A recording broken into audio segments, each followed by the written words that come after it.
And I said, well, I'm a prosecuting attorney. I can tell you this. You know, if you hit him back, you're not getting prosecuted in Putnam County. You may lose your job, but I'm not prosecuting you. And you know, I mean, obviously you don't want a teacher hitting a little child or something, but if you have a 180-pound boy in a high school throwing punches at a teacher, I kind of have the old-fashioned feeling that the teacher ought to be able to throw one back. And you know, these are the stupid things that are coming out of Charleston.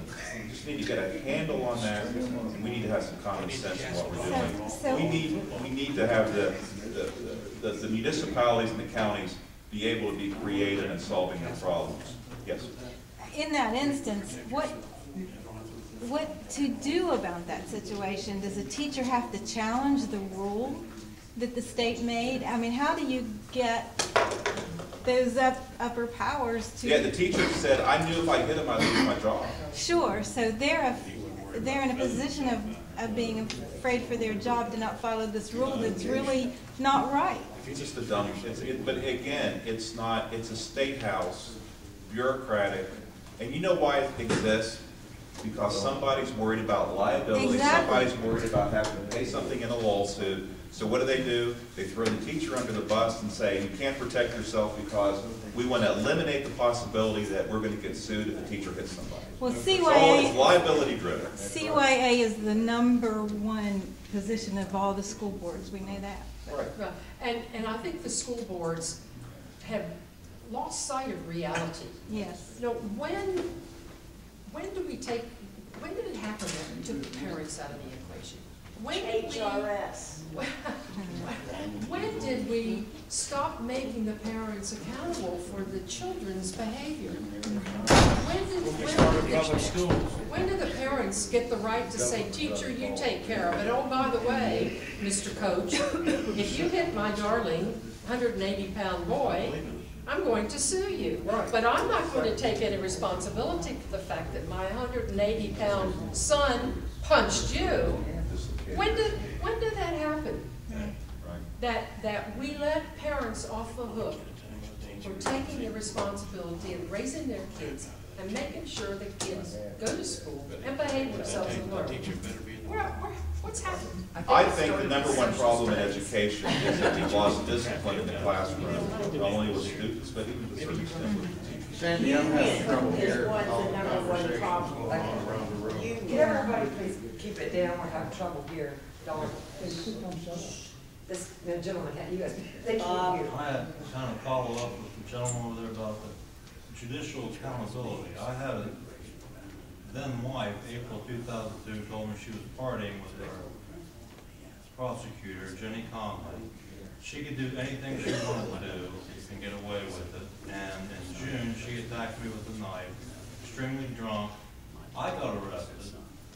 I demanded a speedy trial. The proof exonerated me. Jenny Conley would not give me a trial, and it ended up being dismissed for lack of a speedy trial. My name's Dale Brum. You probably, if you've been in the prosecutor that long, you probably remember the speedy trial 120-day thing back 2002, because she went to the Supreme Court twice. Since then, she went after me and has prosecuted me repeatedly. The last time was threatening a public official, and we had a Judge Holliday appointed to fill in for retired Judge Skip Hill. I showed her the original indictment that she produced, the date on it. I wasn't in the state of West Virginia, and I had a, where I'd signed up something at the resort I was at, and I showed it to him. Well, first I filed a motion to have it all dismissed. She didn't respond. I filed a default. We go in, and she shows up. I objected to her being there. She hadn't filed a response, hadn't filed a notice of appearance. I'm a dentist. I had to learn the law. He said, noted, what do you got for me, Jenny? And I showed him that, you know, I wasn't even here. He said, that's a good thing to use at the trial. Jenny, I'll let you change the date on the indictment. Then we end up later on, I filed in federal court. She refused to respond. I filed for a motion for default. They put it off 9 months after my children were forced to testify against me. not guilty. And then our Judge Goodwin, federal judge, it's moot. So twice, it should have been thrown out, my children not been forced to go through testifying against their father. It was all third-hand stuff anyway, and she just wanted to drag me through the mud with the help of our newspaper, who is not here now. I was on the front page on the speedy trial thing. I was the only one named that was got off on the technicalities. No, I didn't. Look at the evidence. I had police officers coming to me telling me what the evidence was, what they had.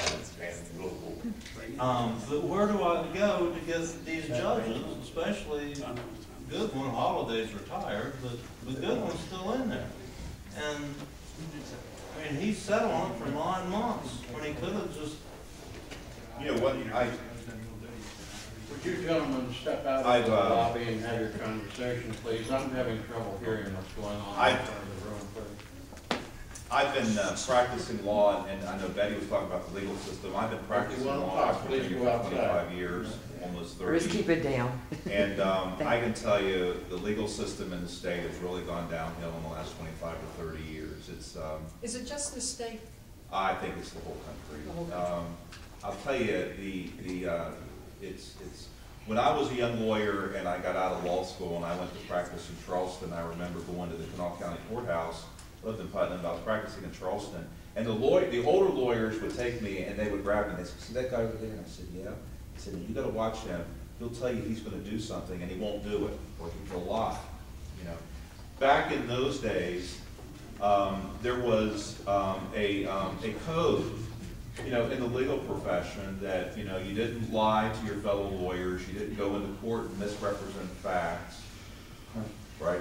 And that you know, if you filed a lawsuit, you had a legitimate good reason for doing that. That seems to be all out the window. I mean, my biggest complaint to judges is I am sick and tired of lawyers going into courtroom and lying. You know, they better hope that I'll never be a judge. If I catch a lawyer in a lie, they're going to be in big trouble. The judiciary has also changed. And I'll tell you, John McCain, who may not be too popular with this group, but McCain said something in an election that I really liked. He said, when judges start acting like politicians, we're going to start treating them like politicians. Yeah. And the problem in the country, we have an environment of judicial activism. We have judges who are abusing their authority to not interpret law, but to make law. And one note on what you were talking about that I have found, and if I was the governor, I would think about doing, is in our state, we have boards that regulate professions. We have the West Virginia State Bar, you know, regulates lawyers. So we have lawyers regulating lawyers. In the judiciary, we have judges regulating judges. In the medical profession, we have osteopaths regulating osteopaths. We have MDs regulating MDs. We have real estate people regulating real estate people. You know, there's a problem when you have professions